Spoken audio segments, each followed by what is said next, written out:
Good morning. I'm Sherman Stanford, and this is Making Sense of the Chaos. My self appointed, God ordained, I don't know, we'll figure that out in the hereafter. Mission of trying to bring clarity and sanity to a world that's rapidly losing its mind. There are 8 fundamental principles that we recite every morning as a framework for understanding the world through God's eyes, according to the way that He would want us to see it. And if we don't understand it this way, we won't understand it at all. Everything will just be so confusing, and we're likely to reduce categories to simplistic fundamentals that don't apply at all, and will add to the confusion. And the confusion hardly ever results in greater understanding, greater love, greater patience, greater forbearance. No. When we are confused, we get frightened, we get angry, and we retreat. We see others as threats. Strangers become dangers, and none of that is very good. But if we understand what's really going on, and we understand our own place in God's world, then that removes most of the fear. Perfect love casts out all fear, we're told, and it's true. And if you are basking in God's perfect love for you, there's no need to be fearful of anything. The worst thing that can happen to you is what? Someone kills you, and then you get to go be with God full time. Well, okay, don't be throwing me in the briar patch now, Burr Bear and Burr Fox. No, I really mean it. There is nothing to fear if you put your faith and trust in God and realize the love He has for you. He sent His Son to die on the cross, that you, if you have bowed the knee to Him, that you did not deserve, but He gave you. He gave you. So anyway, here are the basic principles. First, God created the cosmos, all that is, for His glory, not for the glory of man. Now, this needs to be understood in distinction from the only other possible source for order in the universe. Historically, examine the philosophies, examine the religions of men. Paganism is the default religious position of unbelieving man. And paganism is founded, it's established on a foundation of chaos. The fundamental organizing principle for paganism is that out of chaos, order proceeds. And so, for pagans, and we're living now in America in a largely pagan nation, it's post-Christian. Well, listen, when people abandon faith in God, they don't stop believing everything. They just don't believe in God any longer. But that need to believe in some religion has to be fed, and it will be. You're going to get wrong thoughts sweeping into the house that has been swept clean of the Spirit of God. And paganism, grounded as it is on the idea that order proceeds from chaos, that the creation was formed out of chaos. I mean, look at the Big Bang Theory. It's a scientific pseudo-explanation of exactly the same concept. That's what it is. That's all it is. It's nonsense. But it's just scientific garb, scientific jargon for pagan thought categories. That's all it is. And there are only 2 choices. Either everything proceeds out of God, or chance, randomness, chaos. You can see how well that's working out in the world. The second point is that the jewel of creation is man. But he's number 2, not number 1. Third, although in no sense the author of evil, God, as the sovereign creator of all, out of whom all order and the entire plan of creation emanated, proceeded, all of one piece from the very beginning, then God ordained every detail in creation, including Adam's fall. Although he is not the author of sin, Adam was not forced to sin, he was not forced to fall. He freely chose to do so, but he chose to do so according to the decree of God. You ask, how is that possible? Well, that's what the Bible teaches, and the alternative is I have to go found my worldview on chaos. Well, I'm not going to do that. So I'm going to have to accept the parts of the Bible that go beyond my comprehension. They're true, because at least this way, I have a foundation of order and purpose and meaning and truth. On the other side, I have none of that. I have to borrow all those concepts from God's worldview, from God's world that they're denying in order to make sense of anything. Okay? You have to stand in God's lap in order to slap his face, as the philosopher Cornelius Van Til said. That was a very, very apt saying. Fourth, in Adam, the entire creation fell. Not just all human beings to be born after that, but the entire creation, the physical creation as well. Fifth, as a result of the fall,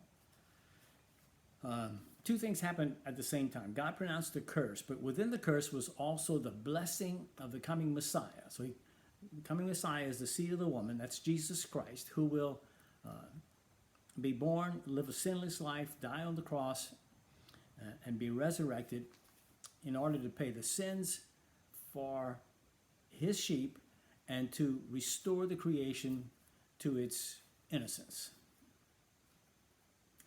Now, all those in him and Jesus himself comprise the seed of the woman. And God placed enmity between the seed of the woman and the seed of the serpent. The seed of the serpent, of course, is Adam, fallen Adam. Whether he was regenerated or not later on and moved into the seed of the woman is not the point. But he, as the representative head of all of humanity, is the original seed of the serpent. And then all unbelieving human beings born after that are also the seed of the serpent, out of which the seed of the woman is drawn. This is the great antithesis. And sixth, it is the story of the world. It is the outworking of all of history. It defines every relationship that every human being has with every other human being, because everybody belongs to one of those categories or the other. And God has established what those relationships are between members of those categories. And if we disregard that in rebellion against God, which is part of the definition that will define who we are, rebels against God and what he said about that, among other things, or we will recognize that and draw lines where they ought to be drawn. If we do not draw the lines where God drew them between the seed of the serpent and the seed of the woman, then we end up drawing them between blacks and whites and rich and poor, between old and young and male and female, and all over the place. And we divide up into a million little capsules, or a billion or 7 billion. And that's what you're seeing in the world too. And that's what paganism brings. Paganism does not join people together. No. Chaos does not join anything. Chaos divides. Chaos fragments. That does not join things.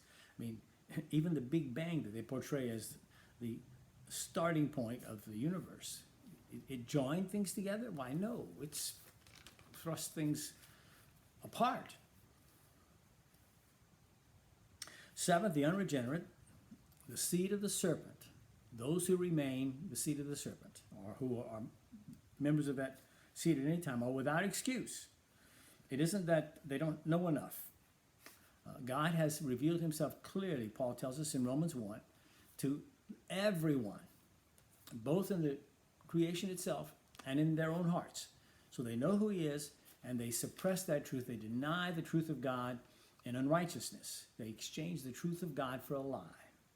And it is culpable self-deceit. And eighth, the word of the cross, the gospel, that I mentioned earlier, that Jesus Christ came into the world, lived a sinless life, died on the cross to restore the creation and to save his sheep, and that he was raised again, and everyone is required to turn and repent and believe on the Son of God. That message is foolishness, moronic to those who are perishing. That's what Paul tells us in 1 Corinthians chapter 1, verse 18. But it's also the power of God to those who are being saved. That's us. So anyway, we're talking about eschatology, the study of the end times, last things, and we're talking now about symbolic language, apocalyptic language.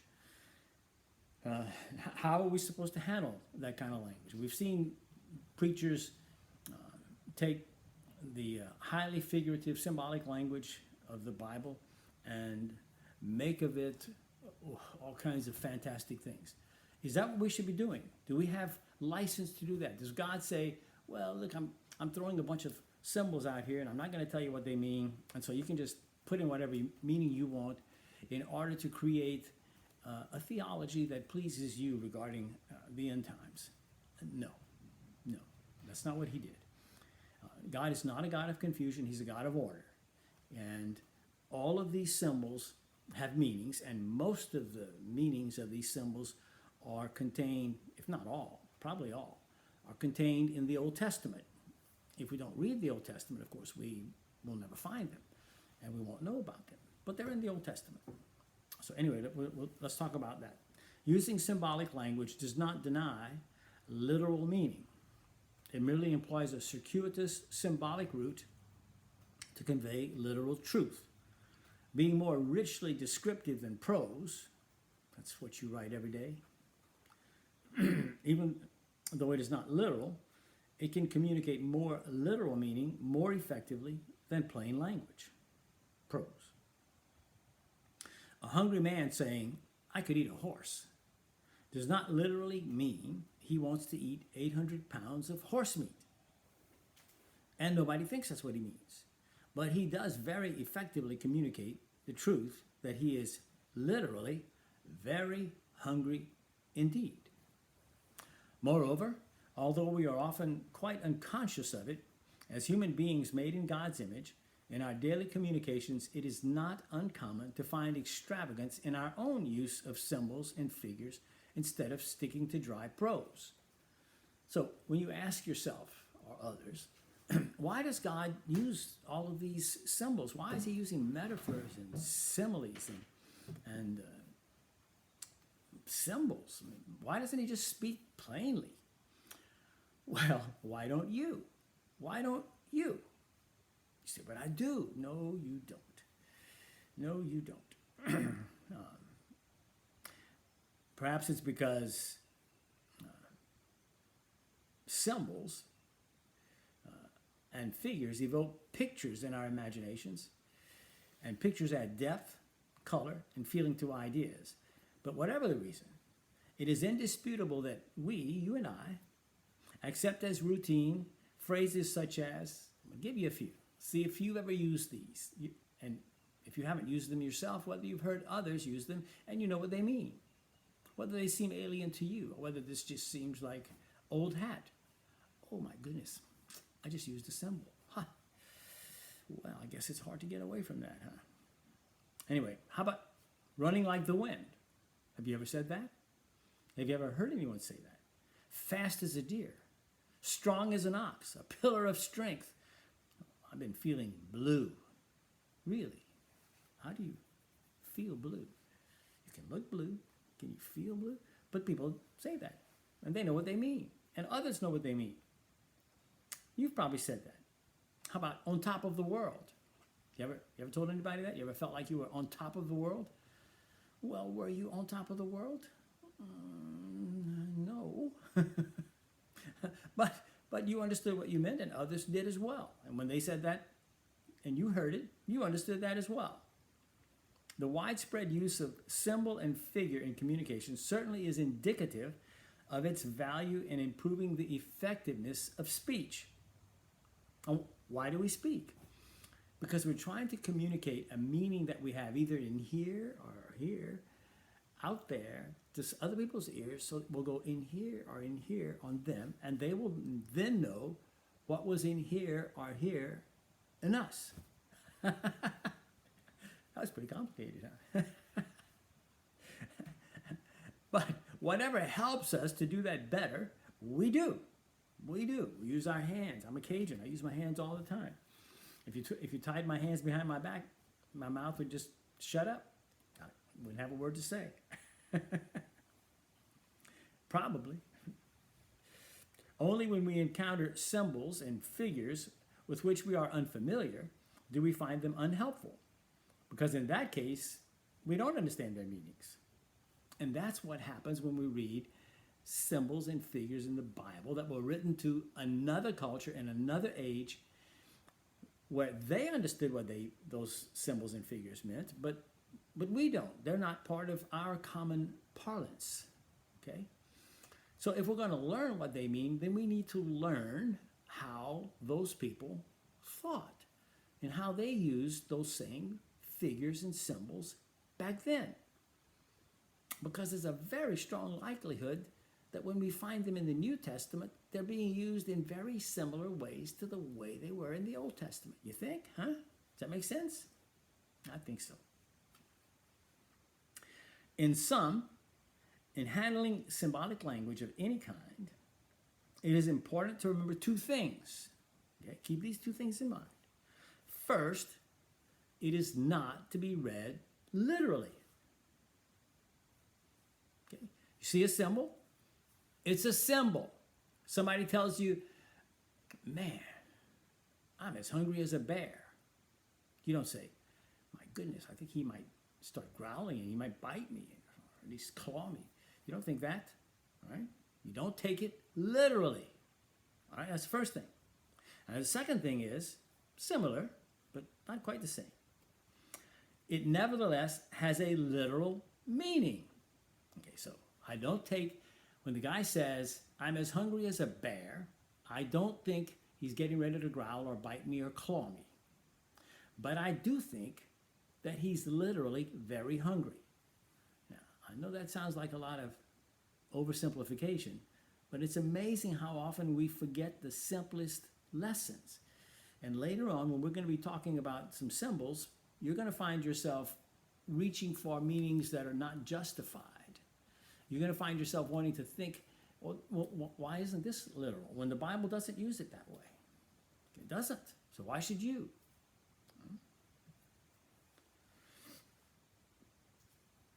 Finding the literal meaning while working one's way through the maze of symbols and figures in the Bible is the goal. That's what you're trying to do, okay? You're not trying to build up your own theological system, your own eschatology. In the end, what you want to do is to know the truth of God. That's the bottom line. You're his child. Okay? He's not yours. You don't need his truth to comply with the shape that you want it to fit. No. You need to fit your mind to the shape of his truth, not the other way around. Well, that takes a real humble attitude. Yes, it does. Well, how do we do that? Well, we have to humble ourselves. Well, how do I do that since I'm known as a proud person? And I plead guilty. Well, the way I do it is because I have come to realize that with all my pretensions to pride, I'm really pretty stupid. I don't know much. And unless I submit my intellect to God for his instruction, I never will know anything.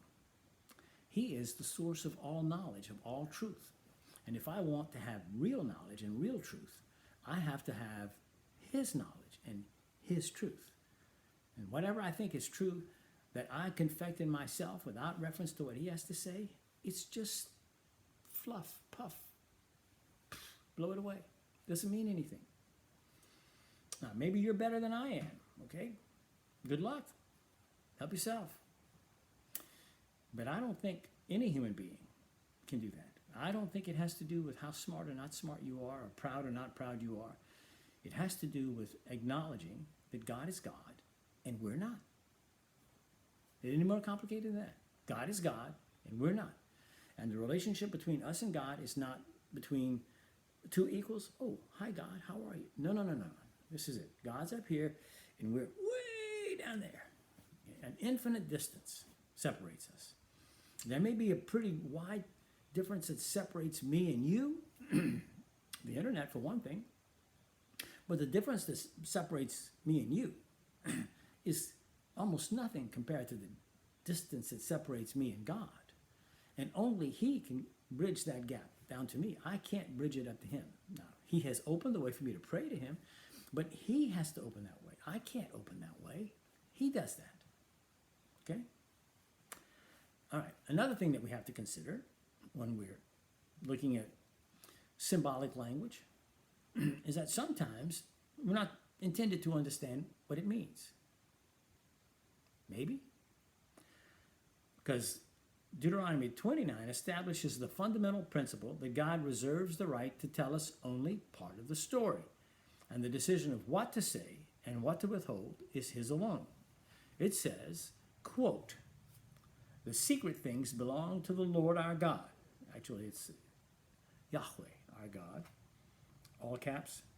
"But the things that are revealed belong unto us and to our children forever, that we may do all the words of this law." End quote. Thus, there is simply no biblical warrant for believing that God intends us to understand His creation fully. There just isn't. Well, I'm sure He wants me to understand everything fully. No, He doesn't. He tells us there. Okay, the secret things belong to Him. The revealed things belong to us. So, He does free us, however, to pursue truth and understanding where He has not said, "Thus far and no farther." As long as He hasn't put up the stop sign and said, "Don't go any further than this," then you can keep trying to understand. Okay? Whether you understand it or don't understand it or how well you understand it, well, that's between you and God and however much understanding He's given you. And believe me, He hasn't given any of us very much understanding, not in comparison to His understanding. So, I mean, look, the most brilliant human being compared to God is an ant. And so you have ants of differing sizes, and we make a big deal out of the fact that we're, my anthood is just a little bit bigger or a little bit smaller than somebody else's. What? What difference does it matter? I mean, we need to be using whatever we have to help one another to glorify God and to serve Him forever. We don't need to be figuring out ways to distinguish ourselves from other people so that we can feel like we're better, or we have to strive to get better so we can be better. Look, my goal in life is not to be a better man than other men. That's not my goal at all. How would I even measure such a thing? How would I measure such a thing? My goal in life is to serve God with all of my being, all of the time, as well as I can. And you know what? I don't do that very well. I don't. And so maybe somebody else looks at me and says, "Oh, I think he must be doing that very well." But I know better. I'm not. Okay? So what anybody else thinks, that means nothing.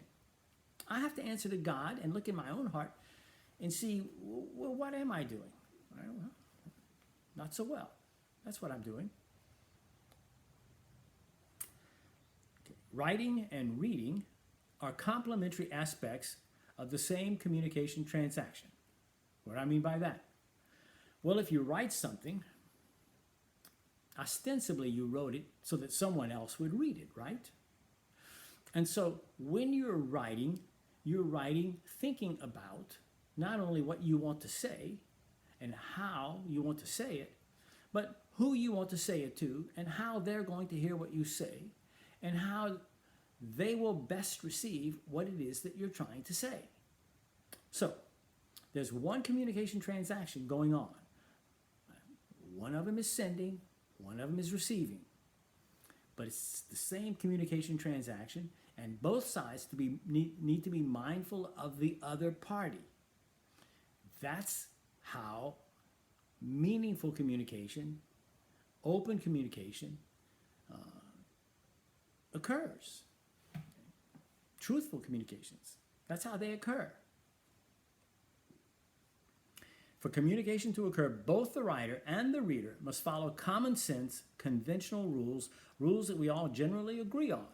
For the writer to be treated respectfully and seriously, and for his writings to be accepted as trustworthy, he must make every effort to be clear, truthful, accurate, precise, and understandable. He'd also like to be entertaining, but that would just be a bonus. Likewise, the reader who desires to gain a full and accurate reflection of the writer's meaning must follow common sense rules. And so when we're reading the Bible, we are aware somewhat of the rules of writing for the people who wrote the Bible, but much more, we have to be aware of the rules of reading for us, since we're not writing the Bible, we're reading it. It's a big shock, huh?